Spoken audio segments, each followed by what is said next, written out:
예레미야 4장 19절에서 31절까지 말씀을 살펴보도록 하겠습니다. 앞선 말씀에서 유다에 대한 멸망이 3번이나 예언되었습니다. 동족 유다의 멸망을 목도한 예레미야의 심정은 어떠했을까요? 19절에서 예레미야는 슬프고 아프다라고 합니다. 문자적으로는 내 창자여, 내 창자여 라고 하는 의미입니다.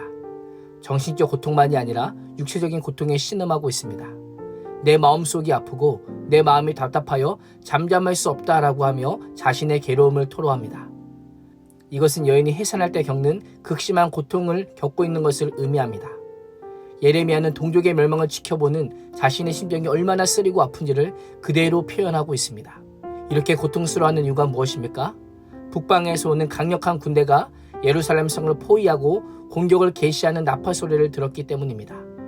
얼마나 그 마음이 힘들고 슬프고 답답한지 잠시도 가만히 있을 수 없었습니다. 더욱 안타까운 것은 전쟁의 나팔 소리가 쉬지 않고 귓가에 울려 퍼지고 심령이 그 소리를 듣고 있지만 정작 유다 백성은 그 소리를 듣지도 못하고 깨닫지도 못한다라는 것입니다.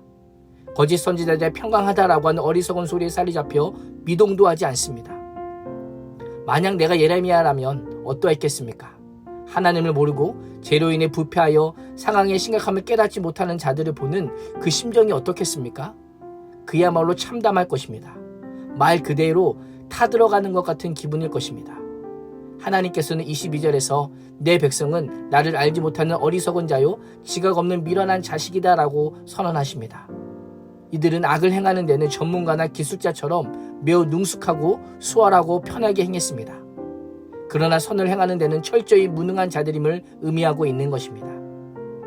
이것이 죄악된 인간의 모습입니다. 하나님을 알지 못한다는 것은 하나님에 대한 지식이나 정보가 없는 것이 아닙니다. 하나님을 인격적으로 거부하는 것이요 의도적으로 불순종하는 것을 의미하고 있습니다. 이것이 성경이 말씀하는 어리석음과 미련함입니다.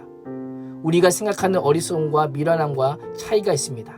성경은 하나님을 알지 못하는 것이 어리석음이요 미련함이요 하나님을 아는 것이 지혜라고 말씀하고 있습니다. 23절에서 26절은 바벨론의 공격으로 인해 겪게 될 유다의 참상을 묘사합니다. 성경은 내가 본즉이라고 하는 표현을 통해 여호와의 시선으로 바라본 땅의 모습을 알려주고 있습니다. 전쟁으로 인해 이스라엘은 창조 질서가 파괴된 것처럼 보이는 무질서한 상태, 혼동의 상태가 될 것이다 라고 말씀하고 있습니다. 빛이 사라진 창조 이전의 상태로 돌아간 것으로 묘사하고 있습니다. 왜 이런 표현을 사용할까요? 실제로 창조 이전처럼 될 것이라고 하는 의미가 아닙니다. 죄로 인하여 하나님의 심판을 받아 멸망하는 유다의 모습이 이토록 참혹할 것이다 라는 것을 알려주고 있는 것입니다. 심판은 창조전의 혼돈과 공허와 같은 세상을 만들 것입니다. 땅은 황폐하고 하늘은 어둡고 산은 진동하며 사람은 없고 공중에서는 다 날아가고 생명체는 소멸됩니다. 들과 성읍은 황무지로 변하게 됩니다.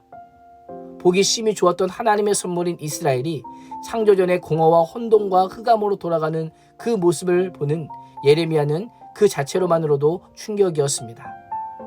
하나님께서는 내가 이미 말하였으며 작정하였고 후회하지 아니하였은즉 거기서 돌이키지 아니하리라 라고 하시며 심판이 돌이키는 일은 결탄코 없을 것이다 라고 선언하십니다. 하나님은 구원 의지만큼이나 심판 의지 또한 진심인 분임을 알려주고 있습니다. 29절에서 31절은 사람들의 모습을 통해 유다의 멸망의 참상을 묘사합니다. 북방에서 강력한 군사력을 가진 기마부대와 궁수부대가 제대로 공격하기 전임에도 불구하고 유다 백성들과 성읍들은 크게 두려워하여 도망가는 모습을 강조하고 있습니다. 예레미야는 멸망이 임박했음에도 그 사실을 알지 못한 채 이방신을 섬기고 애국가의 외교 정책을 통해 문제를 해결하라는 유다의 어리석음을 창녀가 남자들을 유혹하기 위해 화려한 옷과 장식과 눈화장 등으로 치장하는 것에 비유하고 있습니다. 유다는 하나님을 배신하고 음욕에 이끌려 여러 남자를 갈망하는 창녀처럼 욕망에 따라 하나님이 아닌 이방신들과 우상들을 섬기며 이방 나라들을 의지합니다. 창녀가 잠시 다른 남자의 관심을 끌 수 있지만 결국은 버림받고 내팽개침을 당하는 것처럼 영적 간음을 행한 유다도 그렇게 될 것입니다. 창녀를 경멸하고 내버려지는 것으로 끝나지 않고 생명까지 빼앗을 것이다 라고 말씀합니다. 31절은 부정한 여인이 서서히 죽어가는 모습을 적나라하게 묘사하고 있습니다. 아이를 출산하는 중 상고를 견디지 못하고 끝내 목숨이 끊어진 여인이 두 손으로 힘없이 축 늘어뜨린 것처럼 유다가 고통 중에 멸망할 것임을 묘사합니다. 여인은 고통 속에서 마지막 숨을 내쉬며 내게 화가 있도다 라고 후회하고 탄식할 뿐입니다. 성경은 유다의 불순종과 죄악의 결과가 얼마나 비참한지를 다각적으로 생생하게 우리에게 보여주고 있습니다. 유대에 닥칠 멸망의 상황을 보면서 믿지 않는 세상을 향한 탄식이 있습니까? 가슴을 치며 한탄하는 예레미야와 같은 마음이 우리에게 있어야 합니다. 이 땅에서 그리스도인으로 산다는 것은 힘든 일입니다.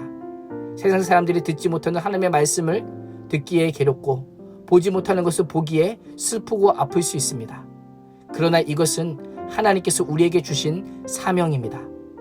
오늘도 하나님의 말씀을 듣고 하나님의 말씀을 보는 자로서 온 열방이 주께 돌아오기를 간절히 기도하며 복음을 전하는 이 시대의 선지자로 살아갈 수 있기를 주님의 이름으로 축복합니다. 기도하겠습니다. 하나님, 지각이 없고 미련한 유다와 같은 이 땅을 불쌍히 여겨 주시옵소서.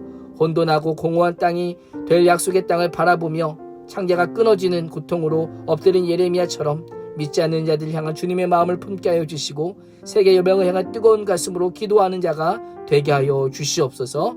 예수님의 이름으로 기도합니다. 아멘.